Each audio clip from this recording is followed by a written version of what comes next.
I was sad, I was mourning, and I was just 14.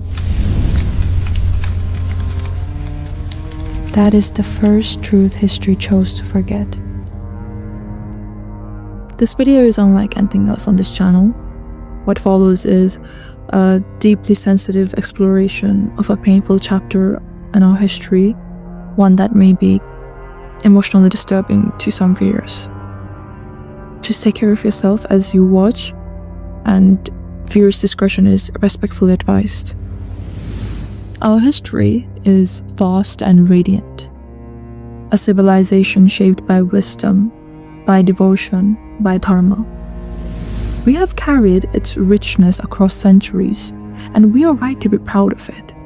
But even the most luminous sky casts shadows.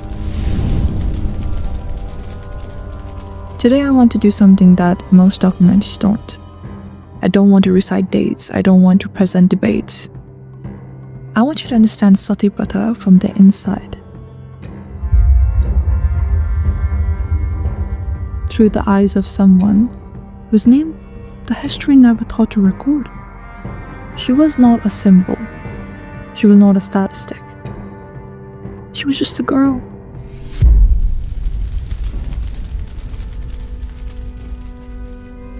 I used to chase sunlight across the courtyard.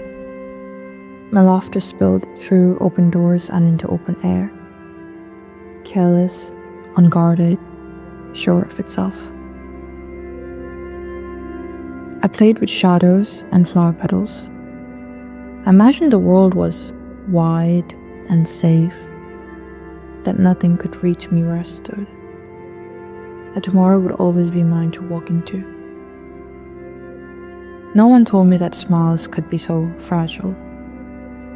No one told me that hands this small could be expected to hold so much. I was 12 when they first whispered the word marriage. I did not understand then what that word would ask of me. I did not know a single word could swallow a life.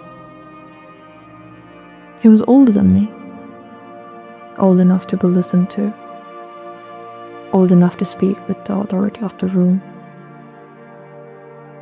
I was taught to lower my eyes, to speak less, to want less, to be less.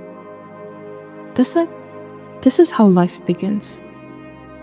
This is how a girl becomes a woman. But I did not feel like a woman.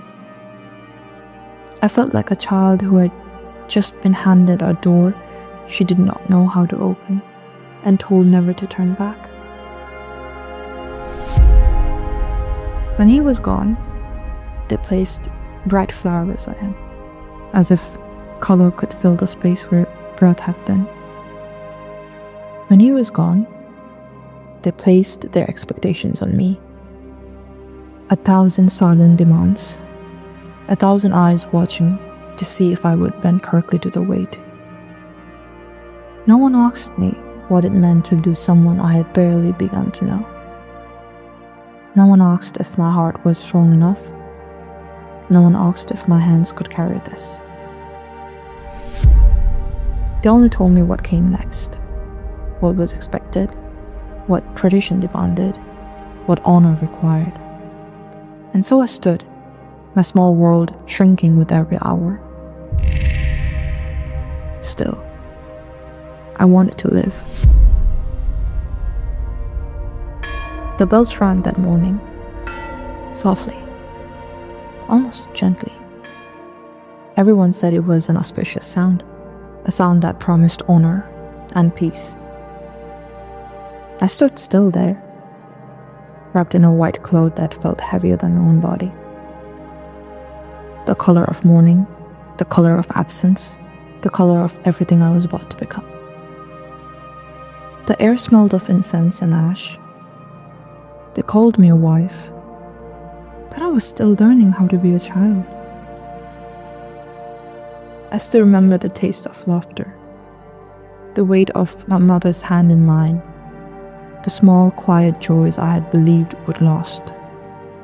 And now, all of that felt distant, as if the world had kept moving and just simply left me behind.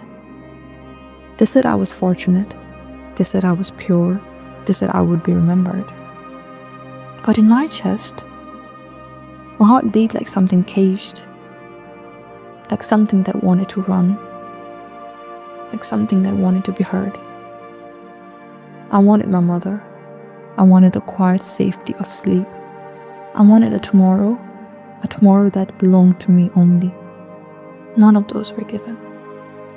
None of those were spoken of. None of those were considered my right.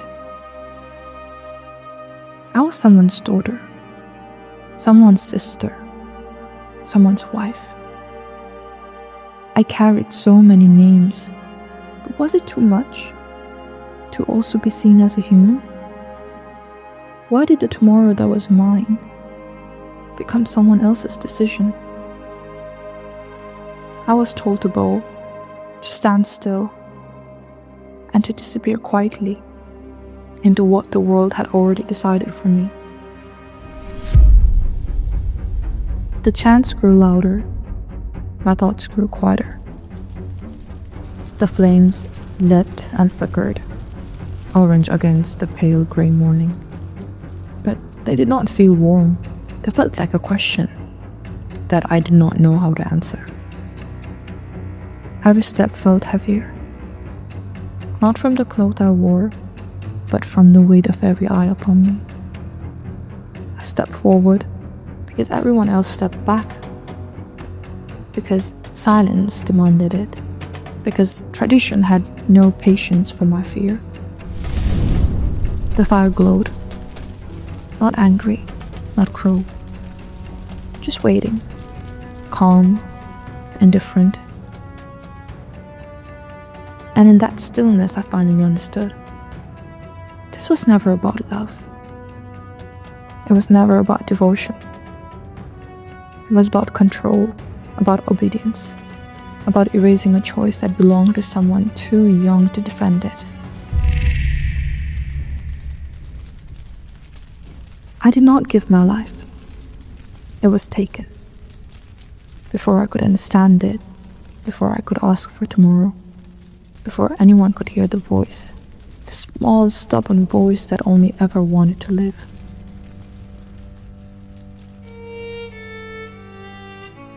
She did not have a name in the historical record. I want you to sit with that for a moment. Sati Pratha was never universal. It was never followed by all or everywhere or was ever in the same form. But where it did exist, it survived on silence, on fear, and on an authority that was never questioned loudly enough. Widows were told that suffering was sacred, that their endurance was a virtue, and to resist was to dishonor. And so the silence held for too long, at a great cost. I want to say something carefully, because this is not an argument against the culture. It is not an argument against faith at all. It is not a rejection against the civilization that gave us so much beauty, so much philosophy, so much depth. Most of what we carry from our history is worth carrying. I genuinely believe that.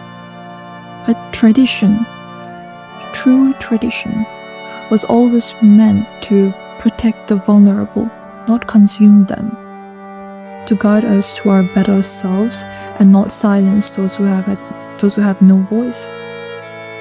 That is not dharma. That is a departure from it. And with time, slowly, painfully, voices rose, not to burn the inheritance down, but to return it to its truest meaning. Because compassion, it is not a modern invention. It has always been there, just silently waiting to be remembered. She asked for nothing extraordinary. She asked for nothing that none of us would not ask for ourselves. She only asked for tomorrow. The least we can offer her, all of them, is that we remember, specifically, honestly, and without looking away. If you remember me, don't remember the fire. Remember the courtyard, the sunlight I used to chase, the sound of my mother's voice, with a smile hidden underneath it. Remember that I was here, that I was real, that I wanted to stay. The ashes are gone, the fire has long faded, but the question still remains. When a young girl stood in silence, why did no one listen?